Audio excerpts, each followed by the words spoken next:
Last lecture में हमने 2A यानी कि डेफिनेशन क्लॉज स्टार्ट किया था और हमने आबादी की डेफिनेशन पढ़ी थी। आबादी की डेफिनेशन में हमने जाना आबादी भूमि कौन सी होती है और क्या इसके प्रोविजन रहते हैं, कैसे कौन अलॉट करता है, किसके द्वारा उसका अलॉटमेंट होता है, कौन उसका निर्धारण करता है, कौन उसका अवधारण करता है, ये सारी चीज़ों के बारे में हमने कल समझा था। आज 2B से हमें स्टार्ट करना है। 2B डेफिनेशन निकाली, डेफिनेशन क्लॉज 2B में हमें मिलती है एग्रीकल्चर की डेफिनेशन यानी कि कृषि की डेफिनेशन। तो कृषि के अंतर्गत क्या क्या आता है, ये चीज़ें हमें इसके अंदर मिलेंगी 2B में। 2B को भी आपको सेक्शन वाइज करना चाहिए। ये क्वेश्चन आपसे पूछा जाता है कि कृषि की डेफिनेशन कहाँ दे रखी है और कृषि के अंतर्गत क्या क्या आता है। तो इसमें हमने 5 कॉलम दे रखे हैं बेसिकली। फर्स्ट कॉलम आपको बताएगा जो भी वार्षिक और नियतकालिक जो फसलें होती हैं वो सारी इसके अंतर्गत आएंगी, जिनमें पान, जिनमें सिंगाड़े या फलोद्यान जो होते हैं जिनसे फल उगते हैं, फल मिलते हैं, वो सारी चीज़ें की जो कृषि होती है जिनकी हम खेती करते हैं वो सारी चीज़ें एग्रीकल्चर के अंतर्गत आती हैं। दूसरा उद्यान कृषि, जिसको हम उद्यान कृषि हमने बता रखा है, यानी कि उद्यान कृषि का मतलब क्या होता है, जो फूल और जो सब्जियां वगैरह होती हैं जिनकी वो कृषि करता है वो भी कृषि के अंतर्गत आएगा, एग्रीकल्चर के अंतर्गत आएगा। तीसरा फलोद्यान लगाना, उनका संरक्षण करना, ये भी कृषि के अंतर्गत आएगा। चौथा चारे, चराई, छप्पर छाने की घास के लिए भूमि का आरक्षण किया जाना, ये सब भी कृषि के अंतर्गत आएगा। और पांचवा एक ऐसी इंपॉर्टेंट चीज, ये क्वेश्चन पूछा जाता है यहाँ से बता रखा है कि नगरीय क्षेत्र जो है, नगरीय क्षेत्र की सीमा जो मेन है उससे 5 किलोमीटर दूरी पर, यानी कि नगरीय क्षेत्र है उसके 5 किलोमीटर के बाद यदि आप कोई पर्टिकुलर एक्ट जो हमने इसमें बताया, कुक्कुट पालन, मछली पालन या पशुपालन के लिए भूमि का आप उपयोग करते हैं, उस भूमि पर या मछली पालन करते हैं, कृषि पालन करते हैं या कुक्कुट पालन करते हैं, तो ऐसा माना जाएगा आप क्या करते हैं, कृषि करते हैं। ये 5 कार्य आपको मिलेंगे, 5 कार्य यदि किए जाते हैं और कृषि वर्ड यदि पूरे एक्ट में कहीं भी उपयोग किया जाता है तो इनमें से कोई ना कोई एक वर्ड के लिए हम बोल रहे हैं ऐसा माना जाएगा। इतनी सी बात आपको याद रखनी है। 2B में हमने डेफिनेशन दी एग्रीकल्चर की डेफिनेशन को आपको सेक्शन वाइज करना है और याद रखना है। तो देखिए हम इसको रीड करते हैं, बहुत सिंपल सी है, इसलिए मैंने आपको थोड़ा सा ही बता दिया और बाकी सारी चीज़ें आपको समझ में आ गई होंगी, नहीं आई है तो अभी हम देखते हैं। तो देखिए 2B कृषि के अंतर्गत नंबर 1 वार्षिक या नियतकालिक फसलों का जिनमें पान तथा सिंगाड़े और उद्यान की उपज सम्मिलित है, लगाया जाना। दूसरा उद्यान कृषि इसके अंतर्गत आती है। उद्यान कृषि का तात्पर्य क्या है, उद्यान से तात्पर्य फूल और सब्जी की जो कृषि होती है उसको हम उद्यान कृषि मान सकते हैं। तीसरा फलोद्यान लगाना, उनका संरक्षण करना, यानी कि फलोद्यान यानी कि जो फल के बगीचे होते हैं उनका हम खेती करते हैं, हमने फलोद्यान लगाए और उनका संरक्षण किया, उनकी प्लांटिंग की और उनको अपकीप किया यानी कि सेव किया, एक तरीके से उनका रक्षण किया, तो वो क्या कहलाएगा, वो भी कृषि कहलाएगा। चौथा चारे, चराई या छप्पर छाने की घास के लिए भूमि का आरक्षित किया जाना।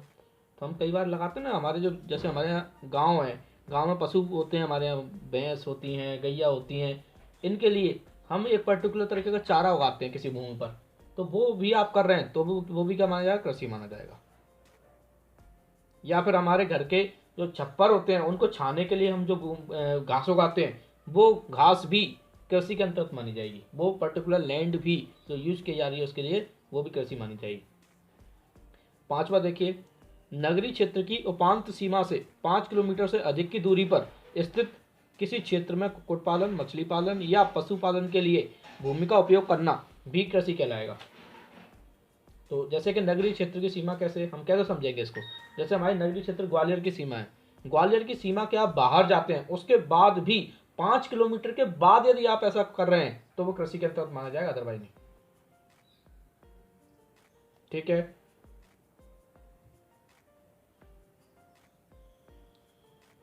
टू बी को रूल वाइज याद कर, सेक्शन वाइज कीजिए और अच्छे से याद रखिए, ये डेफिनेशन क्लॉज आपसे पूछा जाता है। चलिए इसके बाद निकालिए 2C में मिलेगा हमें एग्रीकल्चर ईयर। एग्रीकल्चर ईयर से क्या तात्पर्य है, तो एग्रीकल्चर ईयर के बारे में 2C में दिया है, इसको भी सेक्शन वाइज करना है, बहुत इंपॉर्टेंट है।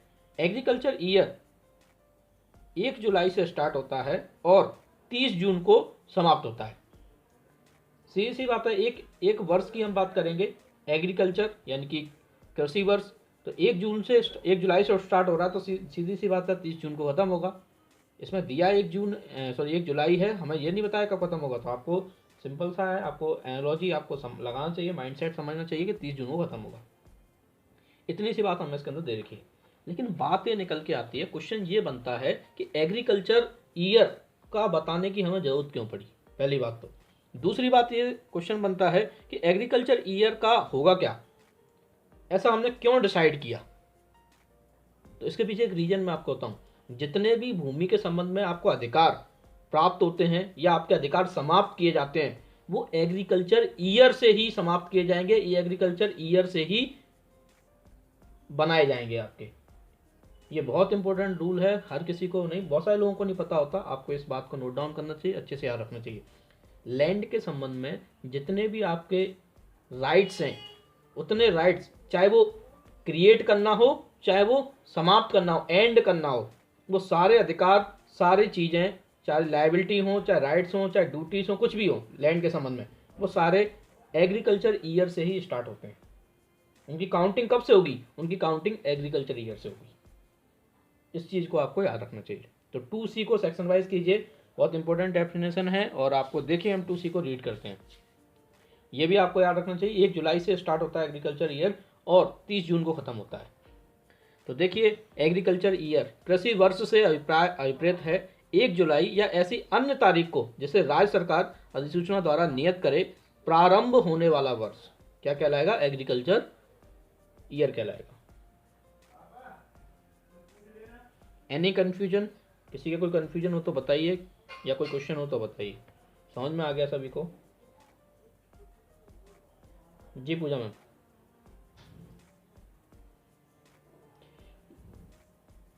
जी सिंपल सी बात है, एक बार मैं फिर से बता देता हूँ। एग्रीकल्चर ईयर जो है, एग्रीकल्चर ईयर से ही किसी व्यक्ति को किसी भूमि में कोई अधिकार मिलते हैं और किसी व्यक्ति के अधिकार समाप्त भी करते हैं, तो एग्रीकल्चर ईयर से ही समाप्त होते हैं।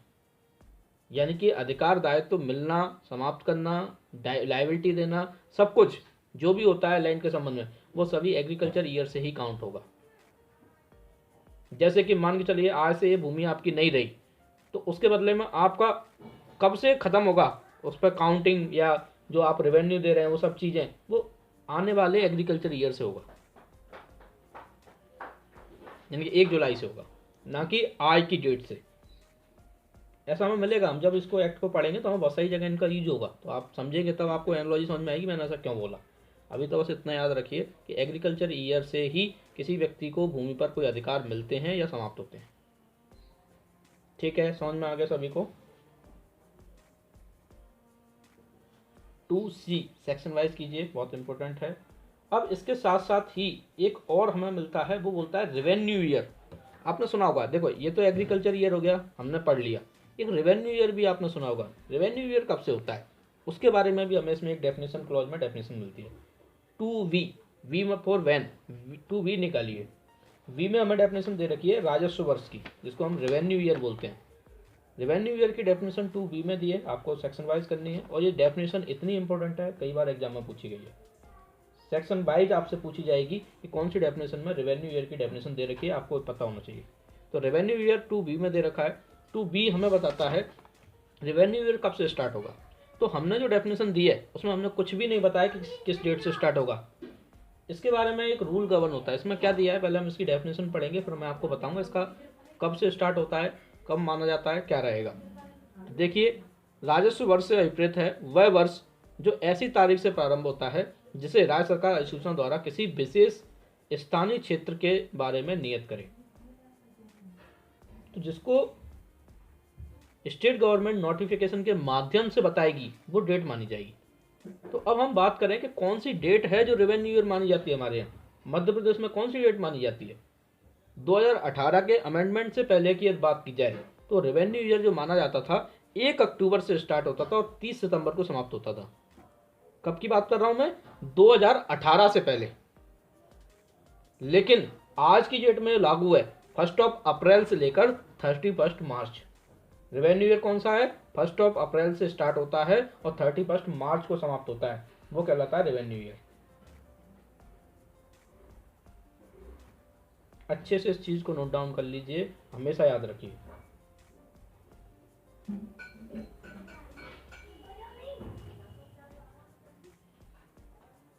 रेवेन्यू ईयर 1 अप्रैल से स्टार्ट होता है और 31 मार्च को समाप्त होता है। लेकिन 2018 का अमेंडमेंट हुआ है, उससे पहले जो रेवेन्यू ईयर हमारा चलता था वो 1 अक्टूबर से स्टार्ट होता था और 30 सितंबर यानी 30 सितंबर को समाप्त होता था।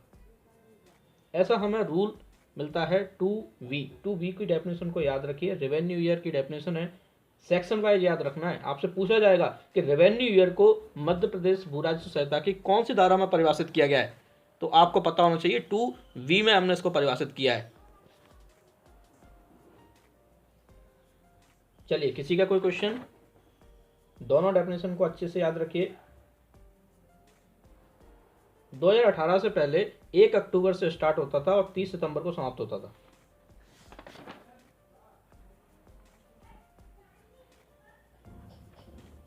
अब बात निकल इसका भी एक क्वेश्चन बनता है, जैसे कि हमने एग्रीकल्चर ईयर के संबंध में जाना कि भूमि के जितने भी अधिकार, लायबिलिटी होंगी या अधिकार मिलेगा किसी को दायित्व बनेगा, समाप्त होगा, खत्म होगा, वो रेवेन्यू ईयर से, एग्रीकल्चर ईयर से होता है। लेकिन इसका क्या उद्देश्य रहेगा, इस एक्ट के अंदर इसका क्या वैल्यू रहेगी, तो इसके बारे में बता रखा है कि जब किसी भूमि पर कोई राजस्व आरोपित किया जाता है, यानी कि लैंड रेवेन्यू आरोपित किया जाता है या लैंड रेवेन्यू से मुक्ति दी जाती है, तो वो रेवेन्यू ईयर से ही काउंट होगी आपकी। मान के चलिए आपसे बोल दिया कि आप पे अब रेवेन्यू नहीं लगेगा, जो आप टैक्स देते हैं भूमि के संबंध में वो रेवेन्यू आप पे अब नहीं काउंट होगा, तो कब से नहीं होगा? आज से नहीं होगा, वो उस डेट से नहीं होगा जो आने वाला या पिछला जो भी रहेगा वहीं से काउंट होगा। तो रेवेन्यू ईयर का मतलब, इस रेवेन्यू ईयर के बारे में यही रूल हमारा है, यानी कि राजस्व का दायित्व आरोपित करना या समाप्त करना राजस्व वर्ष से होता है।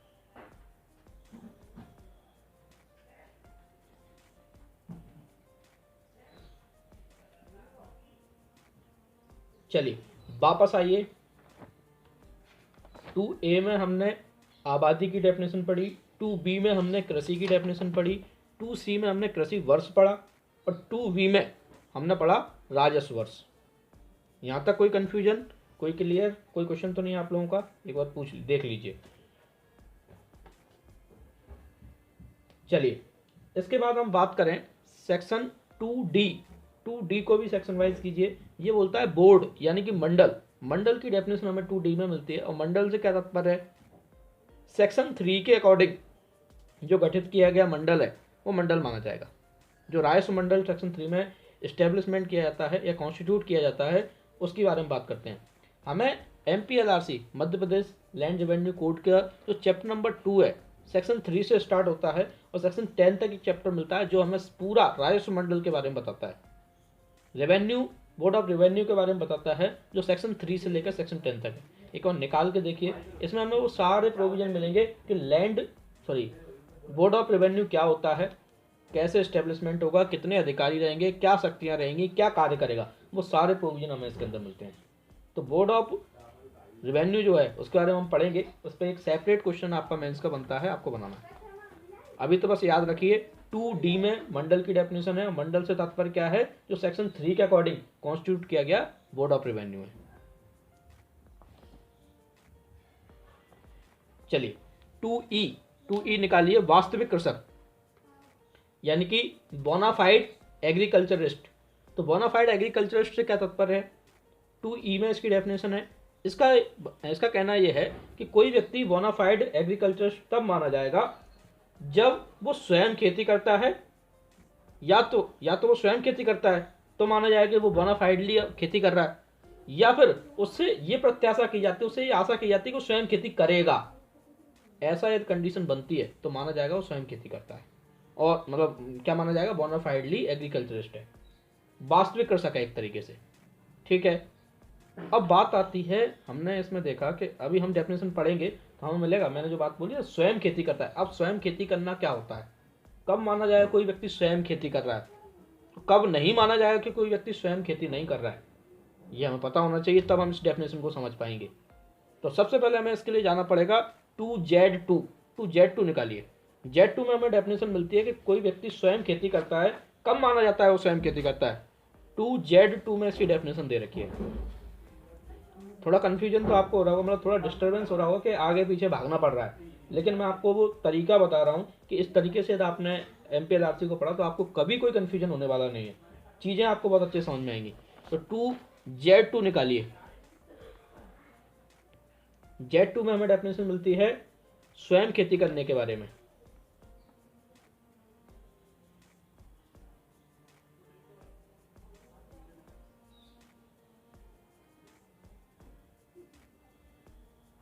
बिल्कुल है, निकालिए। कल बाय मिस्टेक हो सकता है मैं एक्स बोल गया था, तो उस चीज़ को आप देखिए। 2Z2 में दे रखा है स्वयं खेती करना। अब स्वयं खेती करना कब माना जाएगा, तो इसमें हमने वो 4 कॉलम दिए हैं कि 4 तरीके से कृषि होती है तो माना जाएगा वो स्वयं खेती कर रहा है व्यक्ति। कैसा? नंबर 1, अपने स्वयं के श्रम द्वारा, यानी कि वो पर्सनली स्वयं काम कर रहा है, यानी कि कोई व्यक्ति है, रामलाल नाम का व्यक्ति है, रामलाल नाम का व्यक्ति स्वयं खेती कर रहा है अपने खेतों में जाकर, तो माना जाएगा वो स्वयं खेती करता है, पहली बात। दूसरा, उसके कुटुंब का कोई व्यक्ति, यानी कि उसका बेटा है, उसकी पत्नी है, उसकी माता है, उसके पिता है, कोई भी है, वो भी जाके उसके साथ खेती कर रहे हैं तो भी माना जाएगा स्वयं खेती कर रहा है। तीसरा, उसने किसी व्यक्ति को मजदूरी पर रखा है, हम श्रमिक रख लेते ना, हमने किसी व्यक्ति को मजदूरी पर रखा, लेकिन किस रूप में? हम उसे या तो नगद में कोई पैसा देते हैं या कोई वस्तु देते हैं, लेकिन फसल नहीं देते। जो फसल वहां उग रही है उस खेत में, उस फसल का कोई अंश नहीं देते। तो इस तरीके से किसी मजदूर को आपने रखा है, वो आपकी ओर से मजदूरी कर रहा है, तब भी ऐसा माना जाएगा आप स्वयं खेती कर रहे हैं। तीसरा कॉलम मिलेगा हमें। और चौथा पॉइंट बताएगा, अपने व्यक्तिगत पर्यवेक्षण के अधीन या आपके कुटुंब के व्यक्तिगत पर्यवेक्षण के अधीन कोई सदस्य भाड़े पर मजदूरी करता है। कैसे? मैंने क्या किया, मैंने 10 लोग लगा दिए अपने खेत में काम करने के लिए, लेकिन मैं सिर्फ क्या करता हूँ, मैं सुपरविजन करता हूँ उनका, क्या वो सही से काम कर रहे हैं कि नहीं कर रहे। तो वो 10 लोग भी यदि मेहनत कर रहे हैं मेरी ओर से, तब भी माना जाएगा मैं व्यक्तिगत खेती कर रहा हूँ, स्वयं खेती कर रहा हूँ, ऐसा हमें मिलेगा इसके अंदर। तो 4 पॉइंट मिलेंगे, चारों पॉइंट को बहुत अच्छे समझना है और यहाँ से क्वेश्चन पूछा जाता है। सेक्शन वाइज करना है 2Z2 को। Z2 इतनी इंपॉर्टेंट डेफिनेशन है, ये कई बार एग्जाम में पूछी गई है। तो 2Z2 निकालिए। 2Z2 मैं रीड करता हूँ, देखिए। 2Z2 बोलता है स्वयं खेती करना से अभिप्रेत है, नंबर 1, अपने स्वयं के श्रम द्वारा खेती करना। दूसरा, अपने कुटुंब के किसी भी सदस्य के श्रम द्वारा खेती करना। तीसरा, ऐसी मजदूरी पर जो नगद या वस्तु के रूप में दे है किंतु फसल के अंश के रूप में दे नहीं है, रखे गए सेवकों द्वारा खेती करना। चौथा, अपने व्यक्तिगत पर्यवेक्षण के अधीन या अपने कुटुंब के किसी सदस्य के व्यक्तिगत पर्यवेक्षण के अधीन श्रमिकों द्वारा, भाड़े के श्रमिकों द्वारा अपने स्वयं के लिए खेती करना। ऐसा माना जाएगा कि आप क्या कर रहे हैं, स्वयं खेती कर रहे हैं। एक बार अच्छे से 2Z2 को एक बार देखिए पहले, क्या आपको समझ में आया? Z2 जो बताता है स्वयं खेती करना, यानी कि टू कल्टिवेट पर्सनली। तो टू कल्टिवेट पर्सनली का मतलब क्या है, क्या आप लोगों को समझ में आया? जी,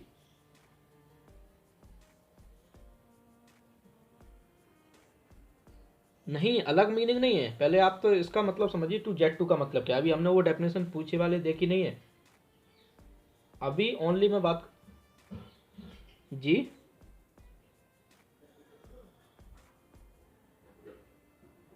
कौन सी डेफिनेशन का?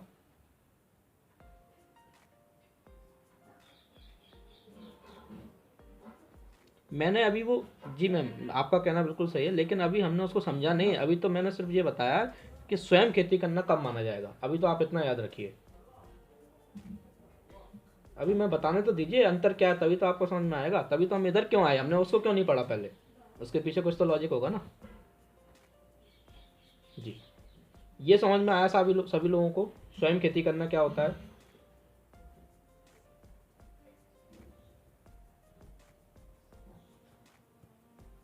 चलिए, अब आइए वापस, अब आइए वास्तविक कृषक। वास्तविक कृषक क्या होता है? अब हम यहाँ बात कर रहे हैं कि कोई व्यक्ति एक्चुअल में वास्तविक कृषक है या नहीं है, तो कब माना जाएगा वो वास्तविक कृषक है? मान के चलिए मैं क्या हूं, मैं हूं बहुत बहुत जमींदारी मेरे पास है, बहुत पैसा है मेरे पास बहुत सारी ज़मीन है, मैं रहता हूँ सिटी में, ग्वालियर में रहता हूँ, मेरी ज़मीन है गांव में, मेरी 500 बीघा ज़मीन है, तो क्या मैं वास्तविक कृषक हूँ या नहीं हूँ? इसके बारे में कैसे पता चलेगा कि मैं एक्चुअल में वास्तविक कृषक हूँ या नहीं? तो उसके बारे में डेफिनेशन बताता है 2E। ये बोलता है यदि कोई व्यक्ति स्वयं खेती कर रहा है, तो स्वयं खेती करने की डेफिनेशन में हमने समझा कि कौन कौन से लोग यदि उसके यहाँ खेती कर रहे हैं तो वो माना जाएगा स्वयं खेती कर रहा है, तो माना जाएगा वो वास्तविक कृषक है। या फिर उससे युक्त रूप से, हमें ये नहीं पता वो स्वयं खेती कर रहा है कि नहीं कर रहा, लेकिन हमें ये पता है कि वो ऐसी उससे हमें आशा है कि वो स्वयं ही खेती करता होगा, ऐसा कोई व्यक्ति नहीं, क्योंकि उसके पास मात्र 4 बीघा जमीन है। 4 बीघा जमीन है तो 4 बीघा है तो स्वयं ही कर रहा होगा, और किसी से क्यों करवाएगा? तो ऐसा माना जाएगा वो वास्तविक कृषक है। लेकिन जिस व्यक्ति को 500 बीघा जमीन है, वो सिटी में रहता है, वो गांव जाता ही नहीं कभी, तो क्या वो वास्तविक कृषक है? बोलते हैं नहीं, तो वास्तविक कृषक नहीं है, क्योंकि वो स्वयं खेती तो नहीं कर रहा है, वो तो मजदूरी पर करा रहा है, भाड़े पर करा रहा है, लोग वहां उसके यहाँ काम कर रहे हैं, उस तरीके से कर रहा है। ये इसमें डिफरेंस हमें मिलेगा। तो पहले एक बार रीड करते हैं 2E निकालिए। देखिए 2E क्या बोलता है? वास्तविक कृषक। वास्तविक कृषक से अभिप्रेत है कोई ऐसा व्यक्ति जो भूमि पर स्वयं खेती करता है, या जिससे युक्त रूप से यह प्रत्याशा की जा सकती है कि वह स्वयं खेती करेगा, यानी कि उससे ये सोचा जाएगा, उसके बारे में ऐसा समझा जाएगा कि वो स्वयं ही खेती करेगा, कोई और व्यक्ति उसकी ओर से तो नहीं करेगा। अब जिसके पास 2 बीघा जमीन है, वो वहीं रहता है गांव के अंदर ही, और कहीं जाता नहीं है और कहीं रहता नहीं, तो उससे सीधी सी बात है हम यही सोचेंगे कि वो स्वयं ही खेती करता होगा। तो ऐसी कंडीशन में क्या माना जाएगा? स्वयं खेती करता है, वास्तविक कृषक है वो। अब अंतर समझ में आया निशि मैम कि इसका अंतर क्यों है, क्यों हमने इसको बताया?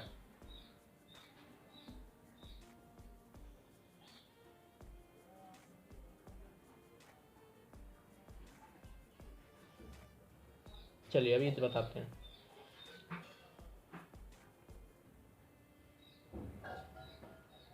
बाकी सभी लोगों को समझ में आ गया?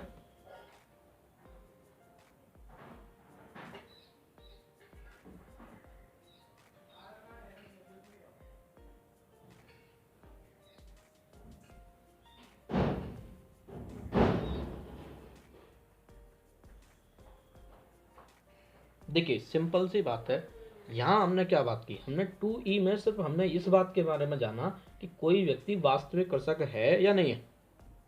हमने ये तो ही ना जाना कि वो स्वयं खेती कर रहा है कि नहीं कर रहा, क्या है स्वयं खेती करना। हमने 2Z2 में ये जाना कि बात कोई व्यक्ति स्वयं खेती कर रहा है कब माना जाता है। तो हमने 4 कंडीशन जाने, इन 4 कंडीशनों में से आता है तो ऐसा माना जाएगा स्वयं खेती करता है। तो स्वयं खेती करना एक अलग बात हो गई, और ये बात डिसाइड करना कि वो एक्चुअल में वास्तविक कृषक है या नहीं, बोनाफाइड एग्रीकल्चरिस्ट है या नहीं, तो वो डिसाइड करने के लिए हम 2E में हम आते हैं।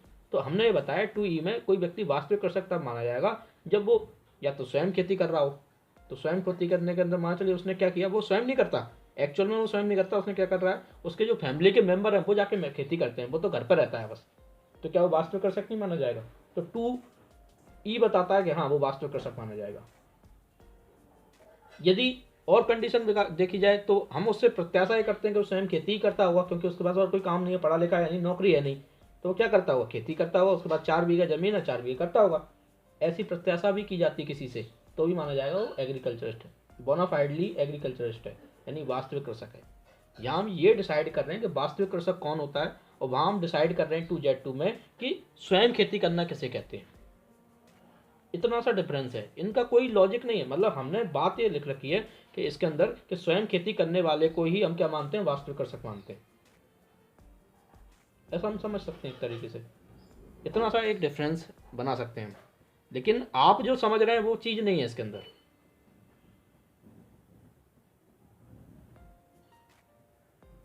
दोनों डेफिनेशनों का अपना अपना मीनिंग है, इसका एक अलग उद्देश्य है, उसका एक अलग उद्देश्य है।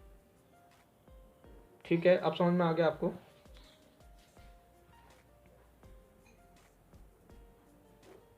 चलिए आगे बढ़ते हैं। 2F निकालिए, सहकारी सोसाइटी यानी कि कोऑपरेटिव सोसाइटीज।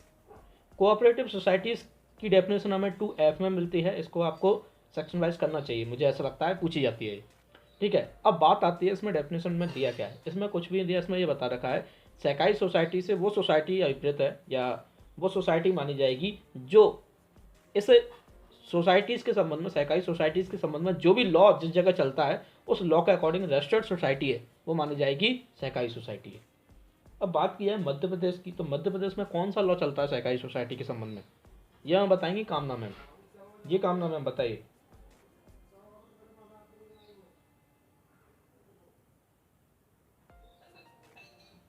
Very good. चलिए आपको नहीं पता, मैं बताता हूँ। बाकी और किसी को पता है क्या?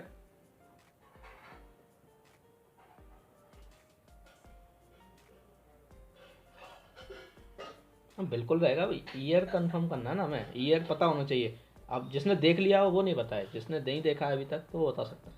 कामना मैम से तो इसलिए पूछा क्योंकि वो कल इंटरव्यू देने जाएंगी। अब इंटरव्यू में ऐसा क्वेश्चन पूछ लिया तो उन्हें पता होना चाहिए ना, इसीलिए हमने उनसे पूछा। तो देख के बता रहे हो ना आप, देख के बताया ना। चलिए सही बताया विकास ने। Madhya Pradesh cooperative societies act 1960 1960 इसके अकॉर्डिंग यदि कोई सोसाइटी रजिस्टर्ड होती है तो माना जाएगी वो सहकारी सोसाइटी है। देखिए 2F की डेफिनेशन में रीड करता हूँ, आपको इस एक्ट का नाम याद रखना है। देखिए, सहकारी सोसाइटी से अभिप्रेत है सहकारी सोसाइटियों से संबंधित किसी विधि के जो राज्य के किसी क्षेत्र में तस्मा प्रवत है अधीन उस रूप में रजिस्ट्रेटेड कोई सोसाइटी है, क्या मानी जाएगी? सहकारी सोसाइटी। चलिए नेक्स्ट डेफिनेशन निकालिए 2F1 रूल वाइज की सेक्शन वाइज कीजिए। ये बताता है विकास योजना। ये क्वेश्चन पूछा जाता है और एक आध एग्जाम में मैंने इसको देखा भी है, पूछा गया था। हो सकता है लास्ट एडीजे के एग्जाम में शायद क्वेश्चन पूछा गया था विकास योजना के बारे में कहाँ दे रखा है। तो 2F1 में डेफिनेशन है, पहली बात तो ये हमें पता होना चाहिए। दूसरी चीज़, इसको हमने 2018 के अमेंडमेंट से जोड़ा है, इसलिए इंपॉर्टेंट है। 2018 का जब हमने अमेंडमेंट किया उसके माध्यम से हमने 2F1 को जोड़ा है और इसमें बताते हैं विकास योजना। तो विकास योजना से क्या तात्पर्य है? तो इसके संबंध में सिंपल सा एक एक्ट का नाम दे रखा है, उसके अकॉर्डिंग जो निवेश किया जाता है वो विकास योजना कहलाई। देखिए क्या बोलता है, विकास योजना का वही अर्थ है जो मध्य प्रदेश नगर तथा ग्राम निवेश अधिनियम 1973 में उसके लिए दिया गया है। यानी कि उस एक्ट में जिसके जो वर्ड जो मीनिंग उसका दिया है वही मीनिंग यहाँ पर लागू हुआ। तो सिर्फ आपको एक्ट का नाम याद रखना है, मध्य प्रदेश नगर तथा ग्राम निवेश अधिनियम 1973। 1973 का हमारा CRPC है, उसके साथ साथ हम ऐसे याद रख सकते हैं इसको। चलिए नेक्स्ट डेफिनेशन, इसको सेक्शन वाइज करना है 2F1 को, बहुत इंपॉर्टेंट है और ये पूछा जाता है।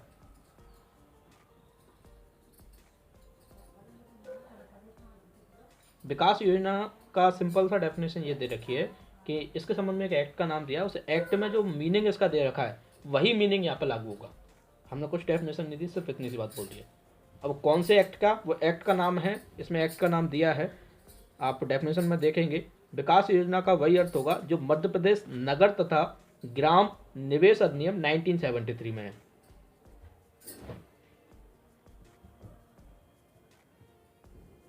चलिए नेक्स्ट डेफिनेशन निकालिए, गवर्नमेंट फॉरेस्ट यानी कि सरकारी वन। तो सरकारी वन से कौन से वन अभिप्रेत हैं? तो सिंपल सी बात है, इसके संबंध में जो एक्ट हमने शुरुआत में जब आबादी भूमि पढ़ा था उसके संबंध में, नहीं सॉरी, सेक्शन 1 जब हमने पढ़ा था कि इस एक्ट का एक्सटेंड कहाँ पर है, तो हमने वन के बारे में जाना था कि वन जो भारतीय वन अधिनियम है उसके अकॉर्डिंग जो भूमि रखी जाती है उस पर भी ये एक्ट लागू होता है। तो ऐसा ही हमने इसके अंदर दे रखा है। सरकारी वन से क्या तात्पर्य है? सरकारी वन से सिंपल सा ये दे रखा है कि इंडियन फॉरेस्ट एक्ट जो 1927 का है उसके अकॉर्डिंग कोई भूमि आरक्षित वन रखा गया है या संरक्षित वन है, वो क्या कहलाएंगे? सरकारी वन। सिंपल सी बात है, जो गवर्नमेंट के वन है, गवर्नमेंट ने जिनको इस एक्ट के अकॉर्डिंग संरक्षित किया है, नोटिफाई किया है, वो सारे वन क्या कहलाएंगे? सरकारी वन। देखिए 2G में मिलता है सरकारी वन। देखिए सरकारी वन से वह अभिप्रेत है या सरकारी वन से अभिप्रेत है ऐसा कोई ऐसा वन जो भारतीय वन अधिनियम 1927 के उपबंधों के अनुसार आरक्षित वन है या संरक्षित के रूप में गठित किया गया है।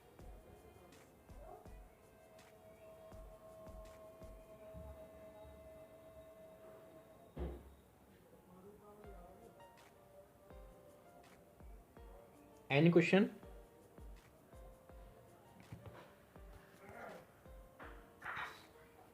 चलिए आगे बढ़ते हैं। अब आता है सरकारी पट्टेदार, इसको सेक्शन वाइज कीजिए। सरकारी पट्टेदार यानी कि गवर्नमेंट लीजी। सबसे पहले हमें समझना होता है लीजी क्या होता है, यानी कि लीज क्या होती है, यानी कि पट्टा क्या होता है। ये हमें पता होगा तो हम समझ पाएंगे कि सरकारी पट्टेदार क्या होता है। सिंपल सा एक मैं आपको बहुत सिंपल वे में बताता हूँ। जब कोई इमूवेबल प्रॉपर्टी मतलब जो भूमि ट्रांसफर नहीं हो सकती आसानी से, इमूवेबल प्रॉपर्टी को किसी व्यक्ति को उपभोग के बदले में दिया जाता है या उपभोग करने के लिए दिया जाता है। उपभोग मतलब उसको यूज करने के लिए, तो वो भूमि क्या कहलाता, वो जो ट्रांजेक्शन होता है उसे हम लीज कहते हैं, पट्टा कहते हैं। कैसे? जैसे कि मैंने अपना मकान आपको रहने के लिए दिया, उसके बदले में आपसे पैसा लेता हूँ, मैं आपसे कोई और चीज़ लेता हूँ, तो वो क्या कहलाता है? पट्टा कहलाता है। पट्टे के बारे में हमें ट्रांसफर प्रॉपर्टी एक्ट जो हमारा है, टीपी एक्ट जिसको हम बोलते हैं 1882 का, उसकी सेक्शन 105 में हमें उसकी डेफिनेशन मिलती है, 105 में। ठीक है, तो पट्टा क्या होता है? सामने वाले को कोई इमूवेबल प्रॉपर्टी किसी उद्देश्य से, किसी पर्टिकुलर चीज़ के लिए, उपभोग के लिए हम देते हैं और उसके बदले में कोई पैसा, कोई वस्तु, कोई और चीज़ प्राप्त करते हैं, तो वो क्या कहलाता है? पट्टा कहलाता है। अब सरकारी पट्टेदार क्या होगा? सिंपल सी बात है, सरकार से भूमि पट्टे में प्राप्त करता है वो सरकारी पट्टेदार है। और इसके बारे में इस एक्ट की सेक्शन 181 में दे रखा है। सिर्फ एक ही सेक्शन आपको मिलेगी, 181। तो 181 जब हम पढ़ेंगे इसके बारे में जानेंगे। अभी सिर्फ आपको याद रखना है 2H में गवर्नमेंट लीजी की डेफिनेशन है, और वो सेक्शन 181 के अकॉर्डिंग कोई व्यक्ति भूमि धारण करता है सरकार से, वो क्या कहलाएगा? सरकारी पट्टेदार। देखिए, सरकारी पट्टेदार से अभिप्रेत है वह व्यक्ति जो राज्य सरकार से धारा 181 के अधीन भूमि धारण करता है। एक बार 181 सारे लोग निकाल के देखिए, क्या सेक्शन 181 में सरकारी पट्टेदार के बारे में दिया है क्या? एक बार निकालिए सारे लोग। सरकारी पट्टेदार एक बहुत इंपॉर्टेंट टॉपिक है और इस पर मेंस में क्वेश्चन कई बार एग्जाम में पूछा गया है कि सरकारी पट्टेदार से आप क्या समझते हैं। तो इसके बारे में भी हम पढ़ेंगे, तब जानेंगे इसके बारे में क्या होता है। अभी मैंने आपको एक जनरल चीज़ बता दी कि पट्टेदार क्या होता है, और पट्टेदार यदि आपको समझ में आ गया, पट्टा समझ में आ गया, तो आपको ये भी समझ में आ जाएगा कि इसका उद्देश्य क्या है। सिंपल सी बात है, जो गवर्नमेंट से कोई भूमि लेता है एज अ लीज में, तो वो क्या कहलाता है? सरकारी पट्टेदार कहलाता है। सभी को मिला 181?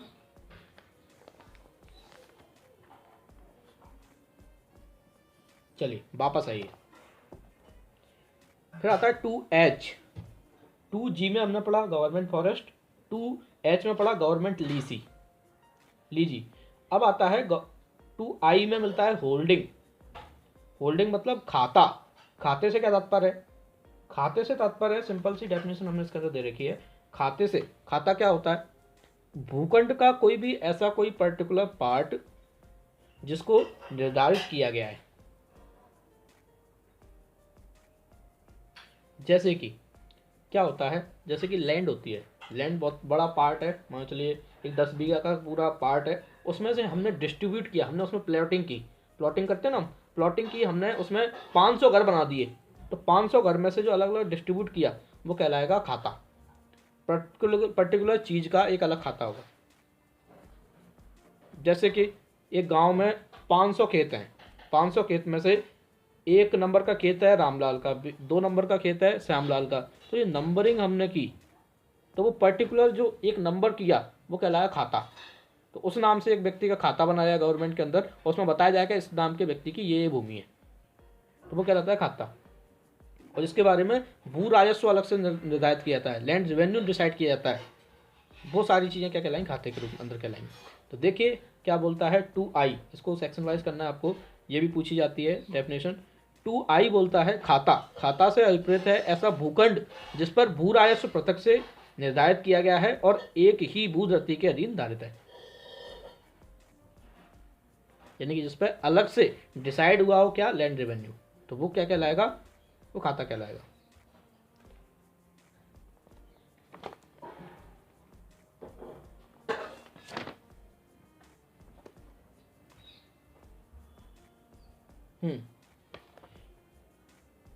बिल्कुल, आपकी बात बिल्कुल सही, मैं बताता हूँ, मैं बताने वाला था इस बारे में।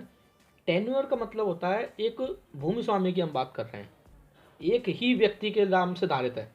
मान चलिए एक व्यक्ति है, उसके पास 5 खेत हैं, और 5 खेतों का जो लैंड रेवेन्यू है उसका वो एक ही व्यक्ति के ऊपर हमने डिसाइड कर दिया, तो वो भी उसके बारे में माना जाएगा, उसका खाता है, वो पूरा एक ही खाता बनाया जाएगा।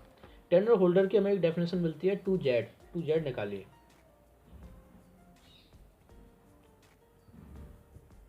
टू जेड में हमें मिलता है कि भूधारी यानी कि टेन्योर होल्डर। भूधारी से क्या तात्पर्य है, हमने जो भूधृति बोला उसी तरीके से एक भूधारी जिसको हम टेन्योर होल्डर बोलते हैं, तो वो कौन होता है, तो राज्य सरकार से जो भूमि धारण करता है वो कहलाता है, क्या कहलाता है, भूधारी कहलाता है, टेन्योर होल्डर कहलाता है। और उसी तरीके से कोई भूमि स्वामी भी है किसी भूमि का, तो वो भी टेन्योर होल्डर माना जाएगा। हमने एक सेक्शन बनाई MPLRC की, वो सेक्शन 158 में हमने बताया भूमि स्वामी। हमने बहुत सारी जो हैसियतें बहुत समय पहले चला करती थी, मैंने आपको बताया था जब कल हमने स्टार्ट किया, मैंने एक चीज़ आपको बताई थी कि इस एक्ट के लागू होने से पहले बहुत सारी हैसियतें थी। कच्चा कृषक, पक्का कृषक, मौरूसी कृषक, इनामदार कृषक, बहुत सारे कृषक थे। 158 एक बार निकालिए, आपको वो वर्ड मिलेंगे वहाँ पे, इसलिए मैं दिखाने ले जा रहा हूँ। अभी हमें कुछ पढ़ना नहीं, सिर्फ आपको इतना से याद रखिए। 158 एक बार निकालिए। 158 एक सेक्शन है जिसके माध्यम से हमने बहुत सारी हैसियतों में जो लोग भूमि धारण करते थे, उन सभी हैसियतों में भूमि धारण करने वाले को हमने क्या बना दिया, हमने भूमि स्वामी घोषित कर दिया कि आप ही उस लैंड के ऑनर बन गए। निकालिए सबने 158 सेक्शन 158। 158 में आप देख रहे होंगे हमने बहुत सारे क्षेत्र बताए ना, 5 क्षेत्र थे हमारे मध्य प्रदेश के गठन से पहले। महाकौशल क्षेत्र, विंध्य प्रदेश क्षेत्र, मध्य भारत क्षेत्र, भोपाल क्षेत्र, चरौन क्षेत्र, ये क्षेत्र थे। तो इन सभी में अलग अलग हैसियत में भूमि धारण करने वाले लोग थे। जैसे कि 158 आप निकालेंगे, सब सेक्शन 1 का A नंबर क्लॉज देखिए। A नंबर क्लॉज बोलता है महाकौशल क्षेत्र में कोई व्यक्ति यदि भूमि धारण करता था तो वो क्या माना जाएगा, भूमि स्वामी या भूधारी के अधिकारों में जो भी होगा वो क्या माना जाएगा, भूमि स्वामी हो जाएगा। ऐसा मैं इसका जब पूरी लाइन पढ़ेंगे ना तब आपको मिलेगा, उसको भूमि स्वामी बना देंगे।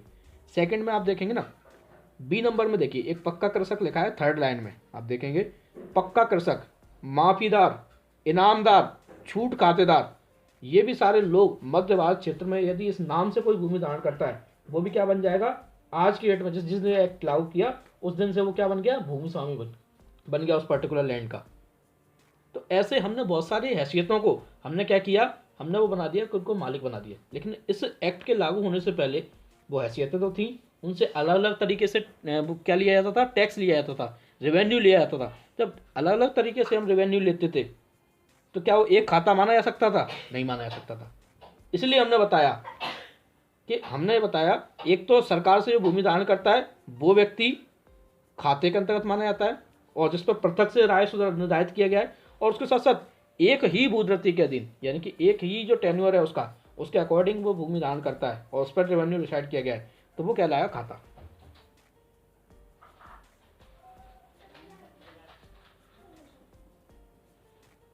चलिए वापस आ जाइए सारे लोग। अभी तो इतना याद रखिए, अभी अंदर मत जाइए, अभी आप अंदर जाएंगे ना तो थोड़ा कन्फ्यूजन बढ़ जाएगा आप लोगों के लिए। अभी तो हम डेफिनेशन क्लॉज पढ़ रहे हैं ना, तो डेफिनेशन को आप तो समझते आइए मीनिंग क्या है इसका। बस आगे जाके जब हम चीज़ों को समझेंगे तब हमें थोड़ा सही समझ में आएगा। मैं उस पर्पज़ से आपको पढ़ा रहा हूँ कि एक नए व्यक्ति को भी चीज़ें आसानी से समझ में आए, उतना ही मैं बताने का प्रयास कर रहा हूँ। चलिए खाता समझ में आया सभी को।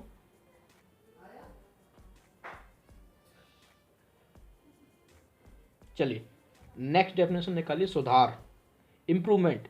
इस डेफिनेशन को सेक्शन वाइज कीजिए और उस डेफिनेशन पर आपको मेंस के लिए एक शॉर्ट नोट तैयार करना है कि सुधार से क्या तात्पर्य है, सुधार में क्या क्या आता है। तो सुधार के बारे में हम जानेंगे। बेसिकली सुधार क्या होता है, इम्प्रूवमेंट क्या होता है। सिंपल सी बात है, जब कोई लैंड थी उस लैंड में हमने कोई इम्प्रूवमेंट कर दिया जिसके वजह से भूमि की जो वैल्यू थी वो वैल्यू इंक्रीज हो गई, वो वैल्यू उसकी बढ़ गई, तो क्या कहलाएगा, सुधार कहलाएगा। मान के चलिए खेत मेरे पास था, हम लैंड रेवेन्यू की बात कर रहे हैं, लैंड रेवेन्यू की बात कर रहे हैं, या हम इसमें हम सिर्फ क्या जानेंगे, कृषि भूमि के संबंध में जानेंगे। हमारे पास एक खेत था, उस खेत में क्या था, पानी की सुविधा नहीं थी, तो उसकी जो वैल्यू थी मात्र 3 लाख रुपए थी। लेकिन मैग ने क्या कर दिया, उसमें बोर करवा दिया। जे को हम रीड करते हैं 2J, सुधार से किसी खाते के संदर्भ में अभिप्रेत है कोई ऐसा संकर्म जिससे खाते के मूल्य में तात्विक वृद्धि होती है जो खाते के लिए उपयुक्त है तथा उस प्रयोजन से संगत है, जिसके लिए खाता आधारित है, जिस पर्पज से आप भूमि यूज कर रहे हैं उसके लिए आवश्यक है वो और अच्छा है उसके लिए कर दिया। और जो यदि खाते पर निष्पादित ना किया गया हो तो या तो प्रत्यक्षता उसके फायदे के लिए निष्पादित किया गया है, या निष्पादित किए जाने के पश्चात उसके लिए प्रत्यक्षता फायदाप्रद बना दिया गया है और पूर्वगामी उपबंधों के अधीन रहते हुए उसके अंतर्गत है। अब कौन कौन सी चीजें इसके अंतर्गत मानी जाएंगी, इंप्रूवमेंट हैं, कौन सी नहीं मानी जाएंगी। नंबर 1, कृषि के प्रयोजन के लिए जल के संग्रहण यानी कि जल की व्यवस्था कर दी, प्रदाय की व्यवस्था की आपने, वितरण के लिए तालाबों, कुओं, जल सरणियों, बांधों या अन्य संक्रमणों का संनिर्माण करवाया आपने। अब जब सीधी सी बात है, जब कृषि होगी, एग्रीकल्चर होगा, तो उस दशा में हमें पानी तो चाहिए ही चाहिए। और आपने क्या किया, पानी के संबंध में व्यवस्था कर दी। आपने एक तालाब बनवा दिया, आपने कुआं बनवा दिया, आपने बांध बनवा दिए, आपने क्या कर दिया, अन्य कोई और भी इसी तरीके का जो इंप्रूवमेंट उसके लिए करना चाहिए वो सारे इंप्रूवमेंट आपने किए, तो वो क्या कहलाएगा, आपने क्या किया, आपने सुधार किया भूमि के अंदर। 1 नंबर सबको समझ में आया, फर्स्ट कॉलम। दूसरा मिलता है, यदि कोई भूमि ऐसी थी जिसमें बाढ़ का पानी भर जाता है, उसमें निकलने की कोई व्यवस्था नहीं थी, तो आपने उसमें निकलने की व्यवस्था बना दी, तो वो भी इंप्रूवमेंट माना जाएगा। ऐसा सेकंड बताएगा। देखिए, भूमि के जल निकास के लिए या बाढ़ों से या जल द्वारा कटाव से या जल से होने वाले अन्य नुकसान से भूमि के संरक्षण के लिए संकर्मों का संनिर्माण। ठीक है, तो इसके संबंध में आपने यदि किया तो क्या माना जाएगा, वो भी इंप्रूवमेंट माना जाएगा। तीसरा देखिए, वृक्षारोपण या भूमि के कृषिकरण, भूमि की सफाई, उसका घेरा लगाना, उसे समतल करना, उसकी सीढ़ी बंद करना, ये सब काम भी आपने किए, तो क्या माना जाएगा, आपने क्या किया, इंप्रूवमेंट किया। अब बात ये आती है कि इसमें जो वर्ड यूज किए उनका मतलब क्या है। वृक्षारोपण का मतलब समझते हैं कि आपने प्लांटेशन किया, पेड़ लगाए। दूसरा, कृषिकरण, भूमि का कृषिकरण का मतलब होता है कि भूमि को हमने कृषि योग्य बनाया। ठीक है, ऐसी भूमि हमने बनाई इससे उस पर कृषि की जा सके। मान चलिए कोई बंजर भूमि थी तो उसको हमने जोत के उसको हमने सफाई करके अच्छी से ऐसे बना दी इस पर कृषि की जा सके। दूसरा, भूमि की सफाई करना, सफाई हम समझ सकते हैं। उसका घेरा लगाना, हम क्या करते हैं, जंगली जानवर आ जाते हैं, गैया आ जाती हैं, भैंसें आ जाती हैं, या पहाड़ हैं जिसको बोलते हैं नीलगाय वगैरह होती हैं, वो आ जाती हैं गाँव के अंदर, तो उनको बचाने के लिए हमने खेती को हमने चारों तरफ उसकी एक बाउंड्री बनवा दी, तार लगवा दिए, तारबंदी करवा दी, ऐसा हमने करवा दिया। भूमि को समतल करवा दिया, सीढ़ी बंद करवा दिया, ऐसा कुछ हमने किया, तो क्या कहलाएगा, इंप्रूवमेंट कहलाएगा। फोर्थ क्लॉज निकालिए, आबादी या नगरीय क्षेत्र में ना होकर अन्यत्र होने वाले खाते पर या उसके समीप में ऐसे भवनों का परिनिर्माण जो उस खाते के सुविधाजनक या लाभदायक उपयोग या अधिभोग के लिए अपेक्षित हो। ये बहुत इंपॉर्टेंट बात बोलता है। अब ये बोलता क्या है ये समझ में नहीं आता, इसका कहना क्या है। इसका ये कहना है, तो आबादी भूमि होती है ना, आबादी हमने पढ़ा, या नगरीय क्षेत्र में कोई भूमि, उसको छोड़कर, जो मकान बने रहते हैं उनको छोड़कर हमने क्या किया, आपने देखा होगा गांव में आप जाते हैं, आपने देखा होगा कि गांव में खेत हैं बहुत सारे, खेत के बीच में एक छोटा सा कमरा बना है, देखिए आपने, बने रहते हैं, जिसमें हम क्या करते हैं, अपना सामान रख देते हैं खेत में, कि हमारी जो मोटर है उसमें रखी है, हमारी लेजम है जो पानी देने वाली वो उसमें रखी है, जो सामान जो चीज़ों को रखने के लिए हम बना देते हैं, वो भी इंप्रूवमेंट के अंतर्गत आएगा, ऐसा उसका कहना है।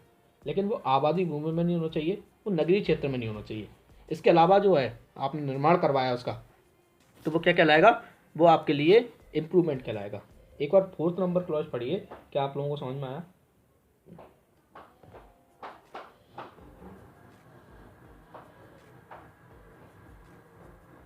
आपने देखा होगा, आप ये गांव साइड गए होंगे तो आपने देखा होगा, ऐसे खेतों के बीच में एक छोटा सा कमरा बना रहता है, कुटिया बोलते हैं इसको एक तरीके से।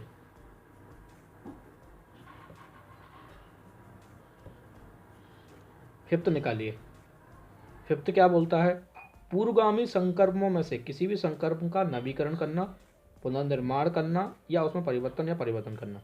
यानी कि जो हमने 4 बताए ना, इनमें कोई चीज़ खराब हो जाती है, पुराना पड़ जाता है, तो उसको आपने नया करवा दिया, उसमें पुनर्निर्माण करवा दिया। मान चलिए घर जो कमरा बनाया था ना, कमरे की क्या छत टूट गई, तो आपने छत डलवा दी, तो ये भी एक इम्प्रूवमेंट माना जाएगा।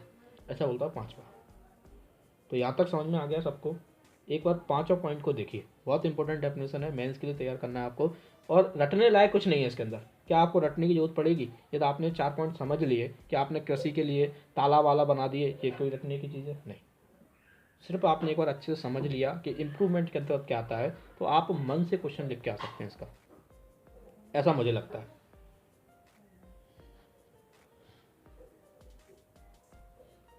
प्रशांत, समझ में आ गया आपको?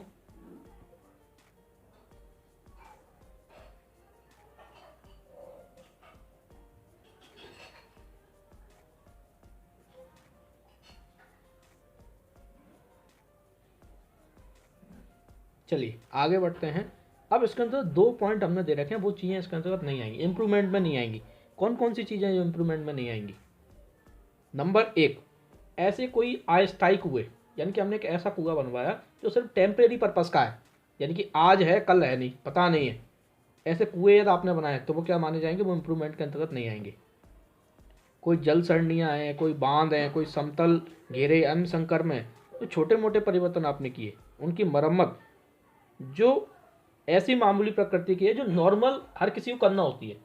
मान चलिए कोई खेत है मेरा, और खेत में मुझे पता है कि यहीं से मेरा पानी जाता है, तो मैंने क्या किया, अपने खेत में थोड़ा सा ऐसा इंप्रूवमेंट कर दिया जो हर खेती किसानी करने वाले को करवाना पड़ता है। नॉर्मल नेचर का यदि मैंने इंप्रूवमेंट किया है तो वो इंप्रूवमेंट में नहीं आएगा। मैं कुछ एडिशनल करता हूँ जो मैंने ऊपर बताया हमने 5, तो वो ही काउंट होंगे काय के अंदर, इंप्रूवमेंट के अंतर्गत। लेकिन हर चीज़ काउंट नहीं होगी, ऐसा हमें इसके अंदर मिलेगा। पहला ए नंबर देखिए, अस्थायी कुएं, इसको अंडरलाइन कीजिए, ये क्वेश्चन बहुत बार पूछा जाता है कि अस्थायी कुएं क्या इंप्रूवमेंट के अंतर्गत आएंगे? नहीं आएंगे, आपको याद रखना है। अस्थायी कुएं और ऐसी जल सरणियाँ, बांध, समतलन घेरे या अन्य संकर्म या ऐसे संकर्मों में छोटे मोटे परिवर्तन या उनकी मरम्मत जो कि उस स्थान के खेतिहरों द्वारा कृषि के मामूली अनुक्रम में समानता की जाती है, नॉर्मल नेचर में की जाती है, तो वो क्यों माना जाए इंप्रूवमेंट? वो तो आपकी लाइबिलिटी है, आपकी ड्यूटी है कि आपको ऐसा करना ही पड़ेगा, अदरवाइज आपकी खेती सही होगी नहीं। तो जो नॉर्मल नेचर की इंप्रूवमेंट आपने की है तो वो काउंट नहीं होंगे।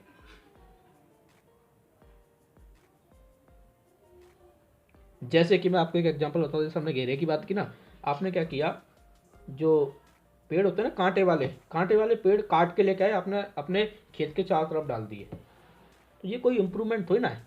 ये तो एक ऐसा है कि आपने टेम्परेरी पर्पज से कर लिया।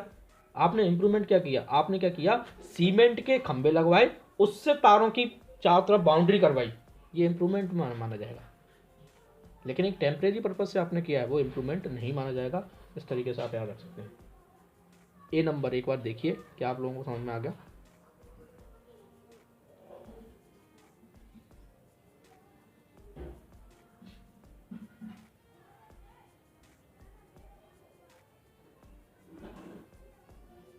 हाँ, एक तरीके से हम मान सकते हैं परमानेंट रहते हैं जो।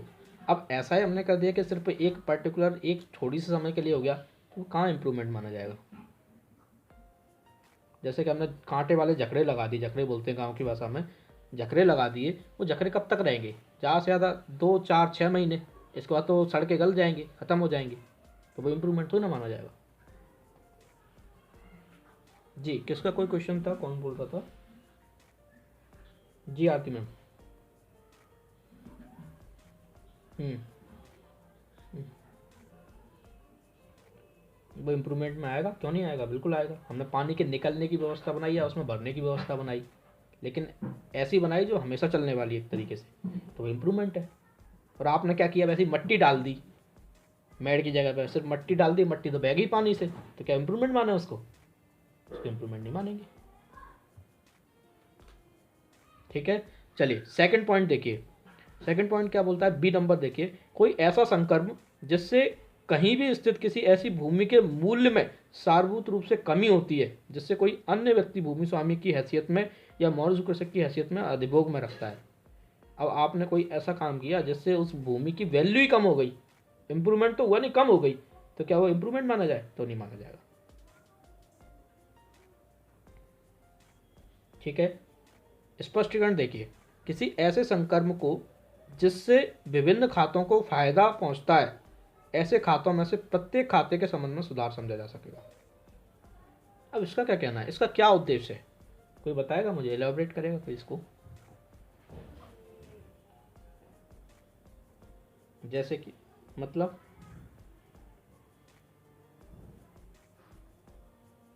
जी हाँ, तो सारे पर जाइए, तो इसका मतलब क्या है, इस स्पष्टीकरण का कहना क्या उद्देश्य क्या है?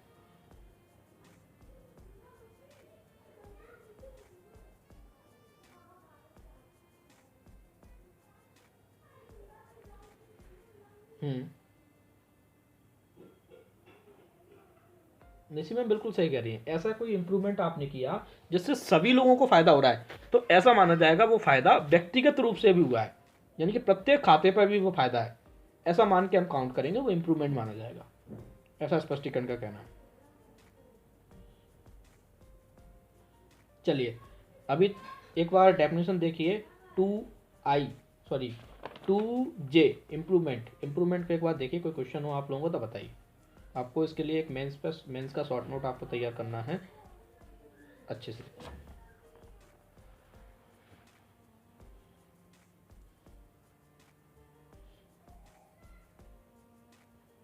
Any question?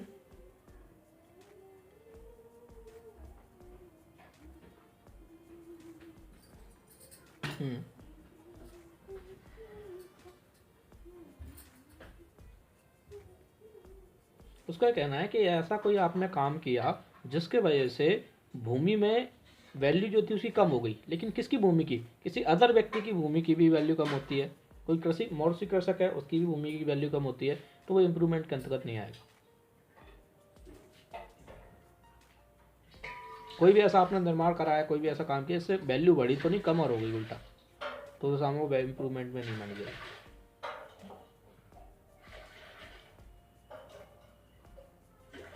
चलिए आगे बढ़ते हैं। 2K को सेक्शन वाइज कीजिए।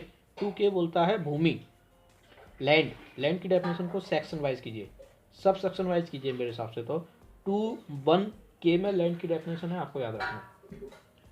लैंड की डेफिनेशन हमें क्या बताती है, लैंड से क्या तात्पर्य है, सिंपल सा इसमें एक डेफिनेशन दे रखी है, मैं आपको बताता हूँ।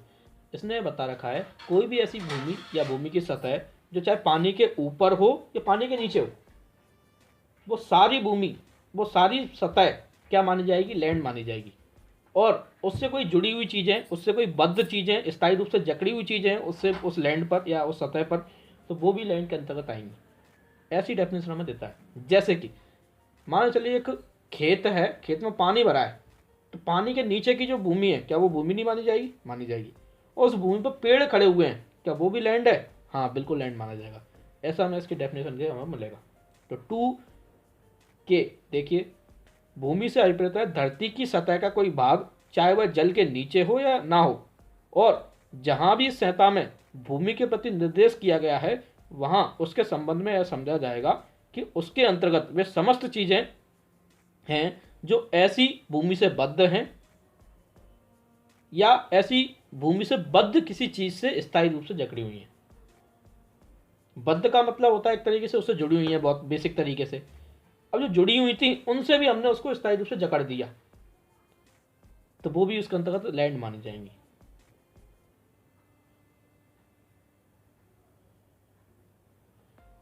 ठीक है, 2K डेफिनेशन को सेक्शन वाइज करना है, बहुत इंपॉर्टेंट है, पूछी जाती है एग्जाम के अंदर। अब आता है लैंडलेस पर्सन, जिसको बोलते हैं भूमिहीन व्यक्ति। भूमिहीन व्यक्ति क्या हुआ, सिंपल सी लैंग्वेज में हम अपने अपने जनरल दिमाग में, आपके दिमाग में आ रहा होगा, तो ये आ रहा होगा जिसके पास भूमि नहीं होगी, वही तो लैंडलेस पर्सन माना जाएगा, जिसके पास भूमि नहीं है। नहीं, इसका डेफिनेशन का मतलब ये नहीं है। इसका ये कहना है कि इसके संबंध में जो गवर्नमेंट ने एक पर्टिकुलर क्राइटेरिया दे रखा है कि इस व्यक्ति के पास इस पर्टिकुलर क्षेत्र से या उस जो क्राइटेरिया दिया उस क्राइटेरिया से कम भूमि है, वो लैंडलेस पर्सन है। जैसे कि एग्जाम्पल के रूप में बता रहा हूँ, ऐसा कोई रूल नहीं है, मैंने जैसे कि एक एग्जाम्पल बताऊँ। मान लीजिए किसी व्यक्ति के बारे में हमने बताया, सरकार ने नोटिफिकेशन के माध्यम से बताया कि किसी व्यक्ति पर 2 बीघा से कम भूमि है, तो माना जाएगा लैंडलेस पर्सन है वो, उसके पास भूमि नहीं है, ऐसा मान के हम कार्रवाई मानेंगे उसको। क्योंकि हमने इसलिए बताया लैंडलेस पर्सन, क्योंकि आगे चल के हमने बहुत सारी जगह लैंड रेवेन्यू से कुछ लोगों को छूट दे रखी है कि कुछ लोगों पर लैंड रेवेन्यू देना ही नहीं होना है, क्योंकि वो इस क्राइटेरिया में आते हैं, उनके पास इतनी भूमि नहीं है कि वो लैंड रेवेन्यू दें आपको। तो उसलिए हमने लैंडलेस पर्सन बताया। यदि कोई व्यक्ति जिसके पास उस क्राइटेरिया से कम भूमि है, चाहे उसकी, और इसमें हमने ये भी बताया कि उसकी और उसके कुटुंब की जितने भी मेंबर है सबकी मिलाकर भी उस क्राइटेरिया से ज़्यादा नहीं हो रही, तो वो लैंडलेस पर्सन माना जाएगा। ऐसा हमारे इसके अंदर बता रखा है। तो देखिए 2L को सेक्शन वाइज कीजिए। भूमिहीन व्यक्ति से अभिप्रेत है वह व्यक्ति जो वास्तविक कृषक है, जो अकेले या अपने कुटुंब के अन्य सदस्यों के साथ संयुक्त रूप में कोई भूमि धारण नहीं करता है, या इतनी भूमि धारण करता है जिसका क्षेत्रफल उस क्षेत्रफल से कम है जो इसके संबंध में भेद किया जाए। और वास्तविक कृषक होना चाहिए वो, इस बात को अच्छे से अंडरलाइन कीजिए, तो लैंडलेस पर्सन माना जाएगा। स्पष्टीकरण में बताता है कि इस खंड के प्रयोजन के लिए यह समझा जाएगा कि किसी व्यक्ति का कुटुंब उसकी पत्नी, उसका पति, बच्चे और माता पिता से मिलकर बना है। यानी कुटुंब के अंतर्गत 4 लोग आएंगे, पति पत्नी आपस में आएंगे, बच्चे आएंगे और माता पिता आएंगे। ये सारे लोग कुटुंब के सदस्य माने जाएंगे। स्पष्टीकरण को ऑब्जेक्टिव के रूप में याद रखिए। आपसे पूछा जा सकता है कुटुंब के अंतर्गत क्या क्या आता है। आपसे पूछा जा सकता है चाचा आता है कि नहीं आता, भाई आता है कि नहीं आता, बहन आती है कि नहीं आती। ये सारे लोग नहीं आते हैं। आपको अच्छे से इस तरीके से फोकस करना चाहिए। और ये क्वेश्चन यदि पूछा जाए तो गया तो बहुत सारे लोग गलत करेंगे, क्योंकि अधिकतर लोगों को ये क्वेश्चन याद नहीं रहेगा। आपको स्पष्टीकरण को ऑब्जेक्टिव के रूप में बहुत अच्छे से याद रखना चाहिए।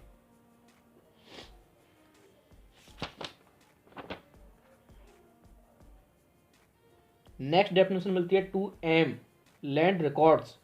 लैंड रिकॉर्ड से क्या तात्पर्य है? भू अभिलेख जिसको बोलते हैं। तो इस एक्ट के अकॉर्डिंग, इस कोड के अकॉर्डिंग जितने भी अभिलेख हमने इसके अंदर रखे हैं वो सारे लैंड रिकॉर्ड कहलाएंगे। ठीक है, देखिए भू अभिलेख से अभिप्रेत है इस संहिता के उपबंधों के अधीन रखे गए अभिलेख।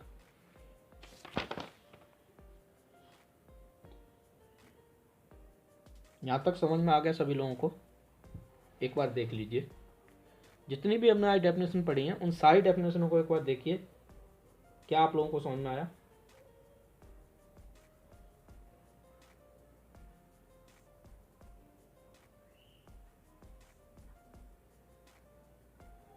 निखिल आपको समझ में आ गया? Very good. चलिए, तो इसके आगे हम नेक्स्ट लेक्चर में यानी कल कंटिन्यू करेंगे। आज के लिए इतना काफ़ी है। लेकिन मैं आपको एक बात बोलना चाहूँगा सभी लोगों को,